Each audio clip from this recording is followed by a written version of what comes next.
Hey, it's time for a little chat that I'm calling COVID-19 Why It's Good to Feel Bad.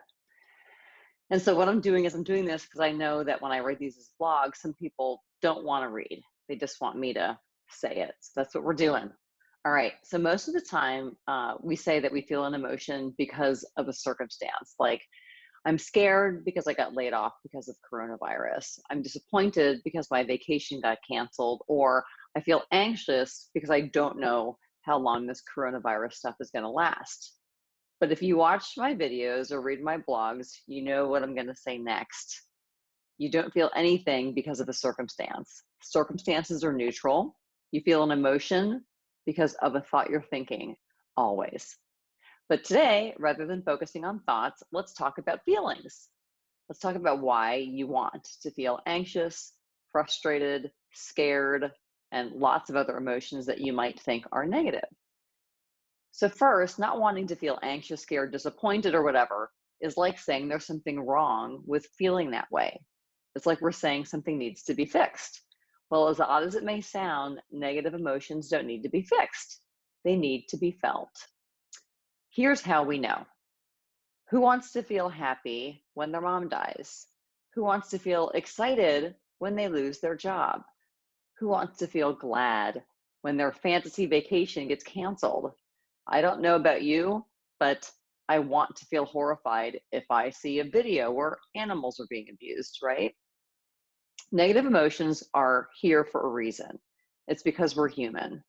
A desire to be happy all the time costs us because it prevents us from experiencing all of the human experience, which is 50-50, half peachy keen and half shit show. I bring this up because you might be feeling more negative emotions now than you have in a while, and it's fine, it's expected. Our brains do not like uncertainty. Our brains seek out signs of danger, and then they hyper focus on the stuff that we think will kill us. We focus on the news, we focus on all the stuff scrolling through social media. It's normal, it's what our brains do. But let's just say you're feeling scared, angry, or disappointed. Ask yourself, are you letting yourself feel it? If the answer is no, rest assured you're not alone. When it comes to emotions we think are negative, we often try to run away from them, deny them, or we act like jerkwads instead. A few days ago, I was thinking about something that happened last week. Right away, the thoughts running through my mind were, it's not a big deal. I know it's for the best. Now I'll have time to do all these other things. Then it hit me. I was avoiding feeling something. I was avoiding the feeling of rejection. I was rejecting rejection. Instead of just letting myself feel it, which feels bad, I was trying to switch my thoughts to something sunny and positive. And the problem with that is one, my brain didn't believe it. And two, that negative emotion is still going to be there. After I realized it, oddly to say, I felt good about feeling bad because I know allowing myself to feel it, to feel the rejection is fine. I decided to let myself feel rejected. Anyway, the feeling didn't kill me. It didn't feel great, but it gave me some insight. I let myself come up with the sentences that were running through my mind that led to feeling rejected. Rather than trying to switch to happy thoughts that I didn't believe, I just let myself feel rejected. I felt it and realized which sentences were running through my mind. So, what is helpful when we feel anxious, sad, disappointed, and afraid? First, understand what a feeling is. A feeling is a sensation in your body. So, check in with your body. Does it feel like there's an electric current flowing through you, or maybe a heaviness in your chest, a tightness in your throat? Sometimes when I'm really stressed, my fingers hurt. Next, tell yourself that it's okay to feel these sensations. You just compound the ick when you think you shouldn't feel bad. Don't make yourself feel bad about feeling bad emotionally, except that half the time it's going to be that way. And guess what? You can still go on with your day and show up like you want to. For example, after I acknowledged my feeling of rejection, I went for a long walk, cooked dinner, and then watched TV with the family. And you can feel these bad feelings and get on with your day too. One of my favorite coaches says she feels anxiety every day. She says it's like a suitcase that she carries around. She doesn't use her anxiety as an excuse not to get to work. She imagines that it's just part of her life that she takes everywhere. So there's nothing wrong with you if you're feeling something icky. There's nothing to fix, nothing to run away from, and nothing you have to react to. You can feel disappointed and still work from home. You can feel anxious and still get stuff done on your calendar. Feeling bad doesn't mean you have to sit on the couch all day and moan, and it doesn't mean you have to eat all the Oreos or drink all the vodka. And understand your feelings are caused by your thoughts. Here's the deal. I was not feeling rejected because of something that happened in my life. I felt rejected because my brain was thinking, oh, this proves it. I'm not good enough. I got kicked out of the cool club.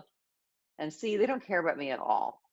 And once you realize it's your thoughts creating your anger, frustration, and fear, there's no rush to feel better. You can just have compassion for yourself. I feel scared or whatever, and that's okay. No need to get mad at yourself for being human. Once you get used to feeling your negative emotions, they become normal and not something you have to avoid. So, step one, don't be upset about feeling mentally crappy. And step two, don't give in to the emotion. You don't have to react by yelling or posting something about how the sky is falling on Facebook. You don't have to react by staying in bed all day. You don't have to avoid the feeling by eating and drinking instead. Ice cream, chips, and cookies are my favorite foods when I'm avoiding emotions. Once you're fine with feeling mentally crappy, you have more control. If you let yourself open up to it, it becomes less powerful. You don't have to go to war with an emotion. You can just let it be there. Once you let it be, you can ask yourself, why does this feel bad? Perhaps this is a sensation in your body like nausea or tightness. Maybe it's the tsunami of thoughts that come along with the feeling. Noticing our feelings and accepting the negative ones is not something we're taught to do. We have to practice. We have to learn how to feel negative emotions, and the learning process may not be quick. Here's what I mean.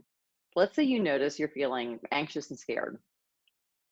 Do you compound that feeling by finding every other thing that makes you anxious and afraid? Like, not only am I scared about the coronavirus, but I just know we need to watch out for people who will try to take advantage of us during a crisis. Who knows what's going to happen with the stock market when it crashes, and recessions have happened before. I know it's going to happen again, etc. So you're anxious maybe about one thing, and then you find every other thing in life that you're anxious about too. It just makes it worse. So watch your brain come up with loads of other thoughts that cause you to feel even more anxious and afraid. And next, be careful not to become a manure spreader. You may feel angry or fearful and then spread it around. Maybe you're being shitty to the people that you live with or posting stuff that makes you afraid on social media. You can feel it, you don't have to spread it. Think of this. We are often just fine with feeling bad physically. We work out and we know we're going to be sore. We study for tests, even though we know we're going to be brain dead afterwards. And we let ourselves get drunk at a party, even though we know we're going to feel sick the next day. We actually plan to feel physically bad. So we can do the same thing mentally. We can plan to feel mentally bad. And believe it or not, this helps build confidence. If you know you can handle negative feelings, then you know you can handle discomfort. And you may have heard that discomfort is the price of growth. I'm a certified coach, and for a limited time during the pandemic, I'll be offering free coaching. It's all done online via Zoom, and there's never an obligation to continue. To sign up for your first session, well, I'll put that on this post. All right, hang in there.